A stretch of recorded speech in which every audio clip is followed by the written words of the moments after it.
Greetings to our teaching and learning team. This is Jay Niebel here with our Leadership Development Office. Hi, this is Donna Smith in Leadership Development.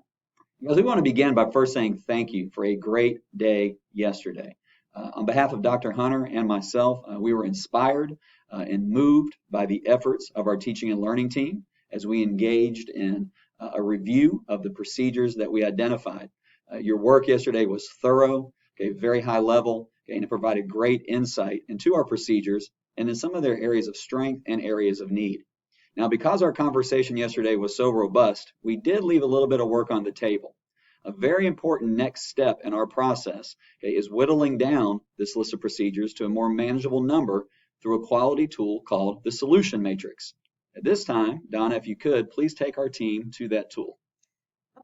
As you've heard us say many times, your best practice for entering into your notebook is where you're going to want to be to find the solution matrix is to go through the portal, open up your G Suite, open up your Office 365, and it takes you to your Teams page, and then you're going to enter here, find your teaching and learning channel, go over to your notebook, and all of the work that you're going to need and the resources that you need for this next week's task is here on this page.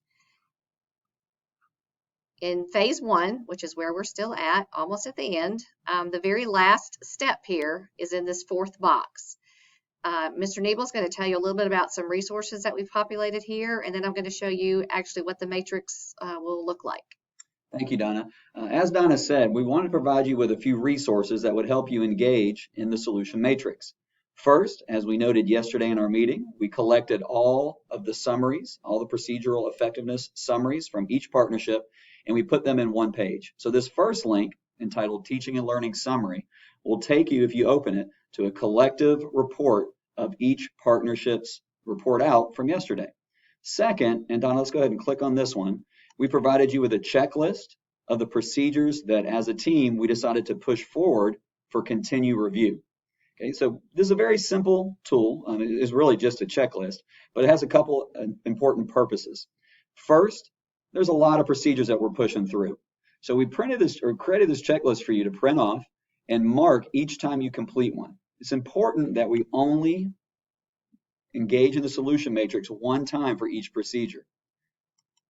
Equally important as you go through this is making sure that you give yourself appropriate amount of time and focus to complete the task. We recommend doing no more than 3 to 4 procedures at a time. Now you're going to see that the tool itself is a very efficient one. It's one that allows you to move quickly through it as you engage in the matrix. But by only doing 3 or 4 at a time, it helps you avoid the fatigue that can come if you try to run through all of them in one sitting. So we feel like this checklist is a really important tool. So as Donna takes us now into the solution matrix, I want to remind you of a third very important resource, and that's the human resource. You have some great teammates. If you still have questions about some of the procedures, we encourage you to reach out to other members on the teaching and learning team, to engage in conversation with your partner, to reach out to Dr. Hunter or myself with any questions that you still may have. So this is our solution matrix. We're excited about this tool. The solution matrix is a quality tool that's been used in Gwinnett County for years as part of our cross-functional action team process. Okay. What we've done, however, is made it an electronic version and added a few other bells and whistles to it to make it more user-friendly. So we're going to walk you through how to use it now. First thing you'll have to do, is enter your first and last name. After you do that, you'll select your focus area, your team. You guys are teaching and learning. And now let's dig into the directions and the purpose. What the solution matrix will do is provide us with some voice equity in our group. It'll ensure that each person has an equal opportunity for input, and it'll provide us with a statistical measure of how well our identified procedures align to the equity policy. And it will do this through the lens of the 5 criteria you see here in the middle of the page. So as you review each identified procedure, you'll do it against these 5 indicators. Okay, first, how well does the procedure align and provide support to policy BAAE, our equity policy? Second, how well does the procedure address stakeholder concerns?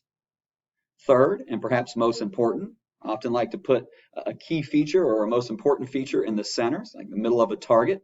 How well does this procedure address opportunity and achievement gaps among our various student groups? Fourth, what do you believe is the district's capacity or ability to implement the procedure to its most effective. And fifth, and also very importantly, sustainability. How well are we able to monitor and measure this procedure with the use of data? Now, as you consider these 5 criteria, you're going to rate them with the following scale. We want to determine the degree of correlation between the identified procedure and the equity policy for each of the 5 aforementioned criteria. If you feel there's a low correlation between the indicator or the criterion and the procedure, you'll mark it with a 1. For a moderate correlation between the two, you'll mark it with a 3. And if you feel there's a strong correlation between the procedure and the criteria on which you're working, you'll mark it with a 5. So Don, at this point, let's show them exactly how this works. All right. Once you've kind of reviewed the instructions again here, you're just going to continue to scroll on down. If you noticed on your checklist, I indicated that all of the procedures that your team reviewed, you can find here in the instructional programs. So you're going to select the letter I. And when you do, if you scroll on down, what you will see are all the 28 procedures that your team reviewed. Now we want to go a little bit deeper. You don't have to review all 28 procedures because you, as a team, did eliminate a couple. That's indicated on your checklist. So what I encourage you to do is print off your checklist and literally just go down from the beginning to the end, and you will be ensured that all the procedures that you need to review, you've done. Just as an example, so one of the first ones that as a team, y'all said you wanted to put forth for further review was dual enrollment. So I'm going to click dual enrollment. The second one was competitive interscholastic activities, grade 6. Now you'll notice these are alphabetical, so it's a little bit easy to find. Let me go back up. Okay. When I do that, what automatically populates down here below is an individual matrix for each procedure that you're being asked to evaluate. You see the 5 indicators over here, and here's the scale on which you're going to be evaluating them. So just for the purposes of time, I'm going to just click in these boxes. These are radio buttons, and they are set as required. So if you accidentally skip through one of the lines, it will politely let you know that because you will not be able to submit your form. All right, and then when you get finished with this, you can hit submit. Now keep in mind, as Mr. Nebel was mentioning, you don't have to do all of these at one time. If you have a break during your day, say 15, 20 minutes, you want to go in and select the first 4 or 5. It's perfectly fine to do that. Hit submit. Go back to your analysis tool template page another time during the day when you might have some time to work on this. Click on the same link. Go back in, but this time the purpose of your checklist is so you know where to start when you go back to do it the second or the third or however many times it takes you to complete this. What we're going to be doing on the background, and you will see this next week. I just want to show you quickly. We're going to be providing data.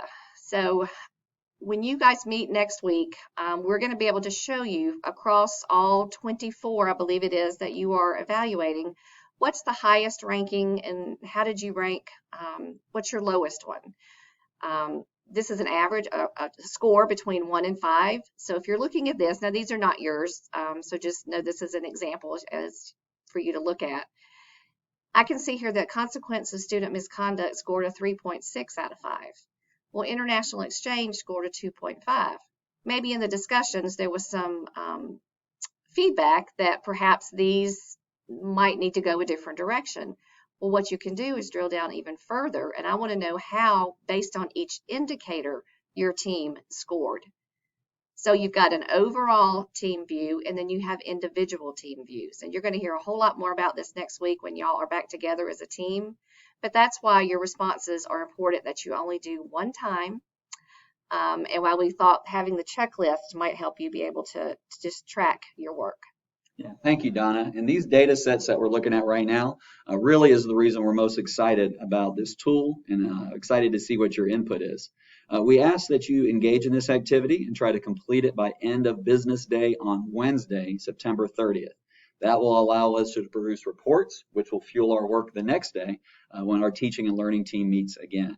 So we want to thank you again for a great discussion yesterday. We want to thank you in advance for digging into the solution matrix and providing Dr. Hunter and Dr. Welsh with some really important data. We want to wish you a great weekend. Take care, and we'll see you next week.